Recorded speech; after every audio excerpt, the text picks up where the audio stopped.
Hello, അസ്സലാമു അലൈക്കും. ഞാനൊരു മലബാർ ബിരിയാണി ഉണ്ടാക്കാൻ പോണ്. ഫസ്റ്റ് ചിക്കൻ നന്നായി കഴുകി അതിന് ശേഷം ഇഞ്ചി, വെളുത്തുള്ളി, പച്ചമുളക് അങ്ങനെയുള്ള ഒരു പേസ്റ്റ് അരച്ചിട്ട് അത് കുറച്ചിട്ടു. കുറച്ച് തൈര്, പിന്നെ ചില്ലിപ്പൊടിയാണിത്. ചില്ലിപ്പൊടി കുറച്ചിട്ടു. അതിട്ടിട്ട് നല്ല മസാല തേച്ച് നല്ല എല്ലാத்தைയും പുരട്ടി നല്ലതാക്കുക. പിന്നെ അതിന് ശേഷം കുറച്ച് നേരം നമ്മൾ സോക്ക് ചെയ്യാനായിട്ട് വെക്കുക. അതൊരു മസാല പിടിക്കാൻ വേണ്ടിയിട്ട് വെക്കുക. ഈ ഒരു പൊടി മാത്രം ഇട്ടാൽ മതി. പിന്നെ ഇഞ്ചി വെളുത്തുള്ളി പേസ്റ്റും ഇഞ്ചി പച്ചമുളക് അങ്ങനെയുള്ളൊരു പേസ്റ്റും അത് എല്ലാത്തിനും ഞാൻ ബിരിയാണിക്ക് അങ്ങനെ അരച്ചപ്പോൾ അതിലിട്ടതാണ്. പിന്നെ അതിന് ശേഷം ഒരു ചട്ടി വെച്ചു. അതിൽ നെയ്ച്ചോറ് വെക്കാൻ പറഞ്ഞിട്ട് നെയ്ച്ചോറ് വെച്ചിട്ടാണ് ഞാൻ മലബാർ ബിരിയാണി വെക്കുന്നത്. നെയ്ച്ചോറ് വെച്ചു, നെയ്യ് ഒഴിച്ചു, ഓയിൽ ഒഴിച്ചു, പിന്നെ പട്ട, ഗ്രാമ്പ്, പച്ചമുളക്, ഏലക്ക അങ്ങനെയൊക്കെ ഇട്ട് നല്ലോണം ഇളക്കിയ ശേഷം കുറച്ചും കൂടി നെയ്യ് പോരാന്ന് തോന്നി ഓയിലും, അപ്പോൾ കുറച്ചും കൂടി ഓയിൽ ഒഴിച്ചതാണ്. പിന്നെ അതിന് ശേഷം നമ്മൾ കുറച്ച് വലിയ ഉള്ളി നമ്മൾ അരിഞ്ഞ് വെച്ചിട്ടുണ്ടാവുമല്ലോ, അത് കുറച്ചിടണം. അത് കുറച്ചിട്ടിട്ട് പിന്നെ നമ്മൾ നല്ല കുറച്ച് ഉപ്പ് ഇട്ടിട്ട് നല്ല ഇളക്കുക. നെയ്ച്ചോറ് വയ്ക്കാൻ പിന്നെ ഏകദേശം എല്ലാവർക്കും അറിയുമല്ലോ. അങ്ങനെ അത് വെച്ച ശേഷം അത് നല്ലൊന്ന് കുറച്ച് ഒന്ന് വണങ്ങിയ ശേഷം ഒന്ന് ഇളക്കി ഇതായ ശേഷം സെറ്റായ ശേഷം അതിൽ നമ്മൾ ഒരു പാത്രം അരിക്ക് 2 പാത്രം വെള്ളം അങ്ങനെ കണക്കിലാണല്ലോ ഒഴിക്കുക. നമുക്ക് അറിയാമല്ലോ എല്ലാവർക്കും ബിരിയാണി വയ്ക്കുമ്പോൾ എങ്ങനെ, നെയ്ച്ചോറ് വയ്ക്കുമ്പോൾ എങ്ങനെയാണെന്നൊക്കെ അറിയുമല്ലോ. അങ്ങനെ അത് വെള്ളം ഒഴിക്കുക. ഒന്ന് വണങ്ങിയ ശേഷം വെള്ളം ഒഴിക്കുക. 2 പാത്രം വെള്ളം ഒഴിച്ചു. 3/4 കിലോ അരിയാണ് ഞാൻ എടുത്തിരിക്കുന്നത്. അങ്ങനെ വെള്ളം ഒഴിച്ച ശേഷം ഇനി വെള്ളം ഒന്ന് ഉപ്പൊക്കെ ഇട്ട് നല്ലൊന്ന് ഇളക്കി വിട്ട് ഇനി നല്ലൊന്ന് തിളയ്ക്കാൻ വേണ്ടിയിട്ട് വെയിറ്റ് ചെയ്യണം.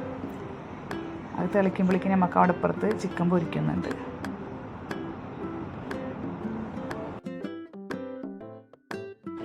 അങ്ങനെ വെള്ളം നല്ല തിളച്ച് വന്നു. അതിനുശേഷം നമ്മൾ അരിയിട്ട് ഇനി നല്ല ഇളക്കിയിട്ട് നല്ല വെള്ളം ഒന്ന് വറ്റിയ ശേഷം നമ്മൾ കുറച്ച് നെയ്യ് മേലെ ഒഴിച്ചിട്ട് നമ്മൾ ദമ്മിടുക.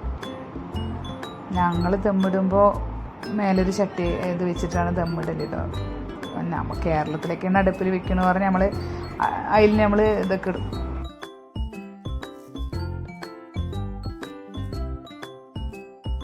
നെയ്യ് ഒഴിച്ചിട്ട് നമ്മൾ ദമ്മിട്ട് വെക്കുക. അങ്ങനെ ദമ്മിട്ട ശേഷം പിന്നെ നമ്മളിഞ്ഞ് അങ്ങനെ ദമ്മിട്ട ശേഷം പിന്നെ അപ്പുറത്തൊരു ചട്ടി വെച്ച് ഞാൻ അതിൻ്റെ മേലൊരു ചട്ടിയിൽ വെള്ളം ഒഴിച്ചിട്ട് അങ്ങനെ അതിലാണ് ദമ്മിട്ടത്. പിന്നെ ഇപ്പുറത്ത് നമ്മൾ ചിക്കൻ പൊരിക്കാനുള്ള ഒരു ഇത് ചെയ്യണം. ഫസ്റ്റ് ഇത് അണ്ടിപ്പരിപ്പ്, മുന്തിരി ഒന്ന് ഇതാക്കി എടുക്കണം. അതിന് ശേഷം അത് കോരിയെടുത്ത ശേഷം നമ്മൾ ഉള്ളി ഉണ്ടല്ലോ അതൊന്ന് വണക്കിയെടുക്കുക. അതൊന്ന് വണങ്ങിയ ശേഷം നമ്മൾ ആ എണ്ണയിൽ തന്നെ ചിക്കൻ പൊരിക്കുക പറഞ്ഞിട്ടാണ്. കുറച്ച് ഉള്ളിയിട്ട് മൂപ്പിച്ചെടുക്കുക. നമ്മൾ ആ മലബാർ ബിരിയാണിയിലെ മേലെ നമുക്ക് ഇടാൻ വേണമല്ലോ, അതിനുള്ളതാണിത്. അതിനകത്തിട്ട ശേഷം നമ്മൾ നല്ല ആ ഉള്ളിയൊക്കെ ഒന്ന് വണങ്ങിയ ശേഷം അതെടുത്ത ശേഷം നമുക്ക് ഇപ്പുറത്തൊരു ചട്ടി വെച്ച് ഞാൻ അതിൽ കുറച്ച് ഓയിൽ ഒഴിച്ചു. അതവിടെ വണങ്ങട്ടെ പറഞ്ഞിട്ട് അപ്പുറത്ത് ഓയിൽ ഒഴിച്ചു. വേറെ ചട്ടിയിൽ കുറച്ച് സബോള ഇട്ടു. കുറച്ച് സബോള ഇട്ട് ഉപ്പിട്ടു. അതിൽ കുറച്ച് ഉപ്പിട്ടു. പിന്നെ നല്ലോണം ഇളക്കി വിട്ട ശേഷം അപ്പോഴേക്കും ഇപ്പുറത്ത് നമ്മൾ പൊരിച്ച് ഉള്ളി ഇതായിരിക്കണോ അത് വണങ്ങിയിരിക്കുക. അപ്പോൾ അതെടുത്തു. ഇനി അതെടുത്തിട്ട് വേണം അതിൽ ചിക്കൻ ഇടാൻ. ആ എണ്ണയിൽ തന്നെ ചിക്കൻ ഇട്ട് പൊരിക്കുക പറഞ്ഞിട്ടാണ്.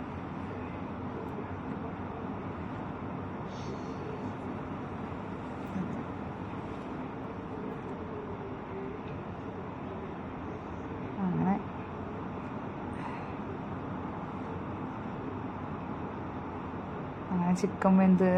ചിക്കനൊന്ന് ഇതായി വരുമ്പോൾ ചിക്കൻ ഇട്ടു. ഇനി അതിന് ശേഷം അപ്പോഴേക്കും നമുക്ക് ചോറ് അവിടെ അടുപ്പിൽ ഇറക്കി വെച്ചിട്ടുണ്ട്. അപ്പോഴേക്കും നമ്മൾ ഉള്ളി ഇതാക്കാനുള്ള അതിലേക്ക് മസാല ആക്കണമല്ലോ, ഈ ബിരിയാണിക്കുള്ള മസാല ആക്കണം. അതിനുള്ള ഉള്ളിക്ക് മഞ്ഞൾപ്പൊടി കുറച്ചിട്ടു.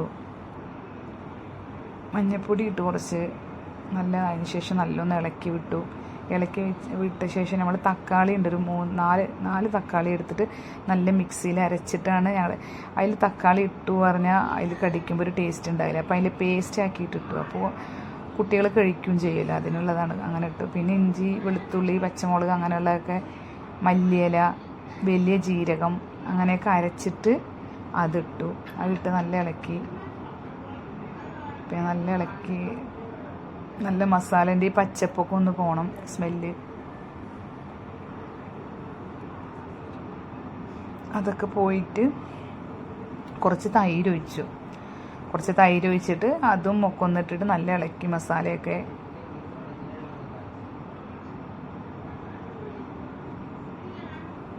പിന്നെ അതിനുശേഷം നല്ലോണം ഇളക്കി വിട്ട ശേഷം മസാലൻ്റെ സ്മെല്ലൊക്കെ പോയ ശേഷം നമ്മൾ മസാലയിലെ ഒരു സ്മെല്ല് ഇതുണ്ടാവുമല്ലോ, വണങ്ങണമല്ലോ, അതൊക്കെ ഒന്ന് ഇതായ ശേഷം നമ്മൾ പൊരിച്ച ചിക്കന് അവിടെ മാറ്റി വെച്ചിട്ടുണ്ട്. ചിക്കൻ പൊരിച്ചും കൊണ്ടിരിക്കണം, അതൊക്കെ പൊരിച്ചെടുത്തു. ആ പൊരിച്ച ചിക്കൻ അങ്ങനെ ഇതിലിട്ട് നമ്മൾ ചിലവർ ലെയറായിട്ട് മലബാർ ബിരിയാണി ഉണ്ടാക്കുമ്പോൾ ലെയറായിട്ടാണ് ഇതാക്കുക. ഞാൻ എന്ത് ചെയ്തു, ഒറ്റയ്ക്ക് എല്ലാതും അതിൽ തന്നെ കൊട്ടി, എല്ലാം കൊട്ടിയിട്ട് എന്ത് ചെയ്തു, അതിന് ശേഷമാണ് നമ്മൾ ഇതാക്കിയത്, ദമ്മിട്ടത്. ഒരേ ഇതിൽ തന്നെ കൊട്ടി.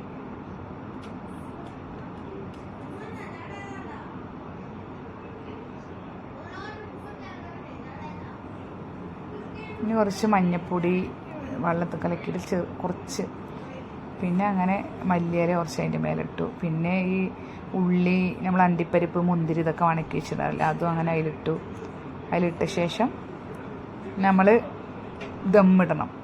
പക്ഷേ ഇടയിൽ ഞാൻ ഒന്ന് മിസ്റ്റേക്ക് ആയിട്ടുണ്ടായിരുന്നു, നെയ്യ് ഒഴിക്കാൻ മറന്നു കുറച്ച്. അപ്പോൾ ആ നെയ്യും കുറച്ച് ഒഴിച്ചിട്ട് ഇതാക്കി. അങ്ങനെ ഞങ്ങൾ എന്തിട്ട് അതൊക്കെ ദമ്മിട്ടിട്ട് മൂടി വെച്ചിട്ട് പോയി. അതിന് ശേഷമാണ് പള്ളിയിൽ പോയി വന്ന ശേഷമാണ് ഞങ്ങൾ ദമ്മ് പൊട്ടിച്ചത്. ബിരിയാണി അടിപൊളിയായിരുന്നു. നിങ്ങളെല്ലാവരും ചെയ്ത് നോക്കി. റെസിപ്പി എങ്ങനെ ഉണ്ടെന്ന് കമൻറ്റ് ചെയ്യും. അങ്ങനെ അടിപൊളി മലബാർ ബിരിയാണി റെഡിയായി. ഒരു പ്രാവശ്യം എങ്ങനെ ഉണ്ടാക്കി നോക്കിയോ, ഡിഫറെൻ്റ് ഉണ്ടാവും. എല്ലാ മലബാർ ബിരിയാണി ടേസ്റ്റ് ആയിട്ടുണ്ടായിരുന്നു.